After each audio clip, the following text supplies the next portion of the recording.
नमस्कार दोस्तों, समस्याएं आपकी समाधान हमारा के YouTube चैनल में मैं जतिन सहगल आप सभी लोगों का स्वागत करता हूं। दोस्तों, अब मैं बात करूंगा कि आप ये स्वयं कैसे जान सकते हैं कि पैरों की उंगलियों से, अपने पैरों की उंगलियों से आप ये स्वयं कैसे जान सकते हैं कि आपका वैवाहिक जीवन कैसा चलेगा, यानी आपको आपका स्पाउस कैसा मिलेगा।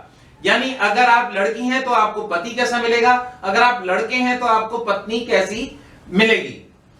देखिए दोस्तों, जब कभी भी आप देखें अपने स्वयं के पैर, मतलब राइट पैर लेफ्ट पैर दोनों में बराबर, ऑलमोस्ट आपको बराबर ही मिलेंगे, कभी भी कोई खास फर्क मिलेगा नहीं। दोस्तों, दो तरीके की ही आपको हमेशा उंगली मिलेंगी।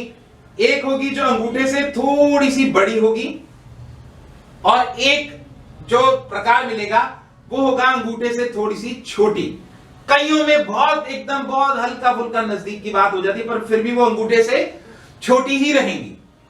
तो दोस्तों, जिन भी लोगों के पांव की अंगूठे के साथ वाली जो उंगली है वो बड़ी रहेगी, तो यानी उनके पति या पत्नी, क्योंकि स्पाउस की बात हो रही है इसमें, यानी अगर फीमेल के पांव में ऐसा है तो उनका जो पति है वो कहीं ना कहीं थोड़ा सा गुस्सील या अपनी बात चलाने वाला व्यक्ति मिल सकता है ऐसे लोगों को।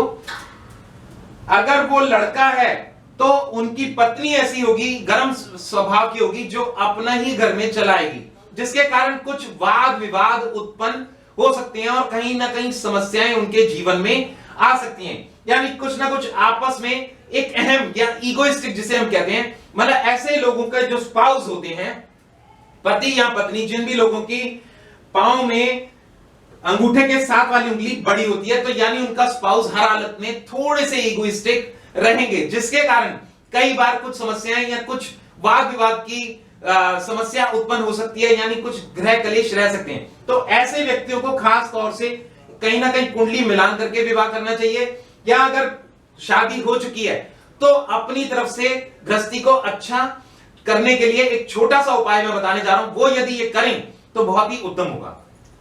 करना क्या होगा दोस्तों, चाहे आप मेल हैं या फीमेल, जब आपके घर में पूरी तरीके से सब खाना बन गया, चाहे रात के 11 बज गए 12 बज गए, मुझे उससे कोई एतराज नहीं है, किचन में जाना है। किचन में हल्का सा कच्चा दूध आप संभाल के रखें फ्रिज में, स्पेशली गैस का चूल्हा ऑन करें। ऑन होगा, जलती हुई अग्नि में 7 बार कच्चे दूध के छींटे अगर आप उस पर स्प्रिंकल करते हैं तो गृहस्थी जो जलती हुई आग है वो कहीं ना कहीं धीरे धीरे शांत होने लग जाएगी। इसके बाद आपको आधी रात को चूल्हा गैस का नहीं जलाना, केवल सुबह होने पे ही उस चूल्हे को जलाना है। इससे आप देखेंगे अगर कुछ वाद विवाद या किसी प्रकार का घमंड या गुस्सा या ईगो के कारण कुछ झगड़े उत्पन्न हो रहे हैं तो वो कहीं ना कहीं दूर होते चले जाएंगे। अब दोस्तों, मैं बात करूंगा जिन लोगों के भी पांव में अंगूठे के साथ वाली उंगली उससे थोड़ी सी छोटी होती है, तो ऐसे लोगों के लिए, चाहे वो मेल हो फीमेल, उनके स्पाउस हर हालत में डाउन टू अर्थ और कहीं ना कहीं समझौता करके चलने वाले लोगों में से होते हैं। यानी उनमें बिल्कुल भी अकड़ या किसी प्रकार की ऐसी बात नहीं होगी।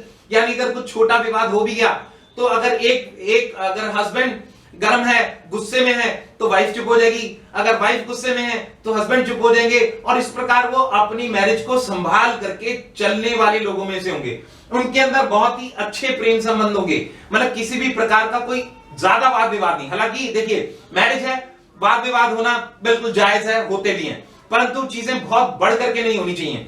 तो उनके अंदर छोटे छोटे ही वाद विवाद होंगे, कोई बड़ी स्टेज पे नहीं जाएंगे। परंतु ये जिनकी ऐसी उंगली हुई उसमें कहीं ना कहीं, मतलब अंगूठे से बड़ी वाली उंगली होगी, उसमें वाद विवाद ज्यादा उत्पन्न होने की संभावना बनती है। परंतु जो मैंने कच्चे दूध का जो मैंने उपाय बताया गैस के चूल्हे पे, वो करेंगे तो वो देखेंगे धीरे धीरे वो वाद विवाद भी होने कम होते चले जाएंगे और धीरे धीरे आपस में प्रेम संबंध उत्तम अति उत्तम होते चले जाएंगे। बाकी मेरी शुभकामनाएं आप लोगों के साथ है। इसी के साथ मैं अपनी वाणी को विराम देता हूं। मैं जतिन सहगल, समस्याएं आपकी समाधान हमारा YouTube चैनल। धन्यवाद।